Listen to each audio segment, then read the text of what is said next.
আসসালামু আলাইকুম। বিয়েবাড়ির স্টাইলে রোস্টের A to Z রেসিপি নিয়ে চলে এসেছি। প্রথমে সামান্য লবণ দিয়ে 6 পিস মুরগি কিছুক্ষণ ম্যারিনেট করে রাখতে হবে। এরপর একটি প্যানে তেল দিয়ে বেরেস্তা করে নিচ্ছি। পেঁয়াজ কিছুক্ষণ নেড়েচেড়ে গোল্ডেন ব্রাউন হয়ে গেলে তুলে নিচ্ছি।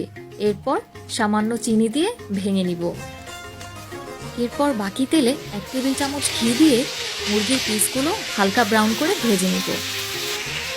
মুরগির পিসগুলো ভাজা হয়ে গিয়েছে। এরপর একে একে তুলে নিচ্ছি।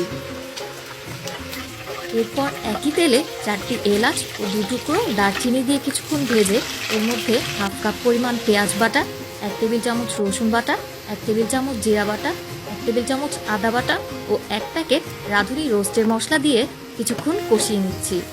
এখন স্বাদমতো লবণ ও হাফ কাপ পরিমাণ টক দই দিয়ে কিছুক্ষণ কষিয়ে এর মধ্যে 1 টেবিল চামচ বাদাম বাটা, 1 টেবিল চামচ পোস্তদানা বাটা দিয়ে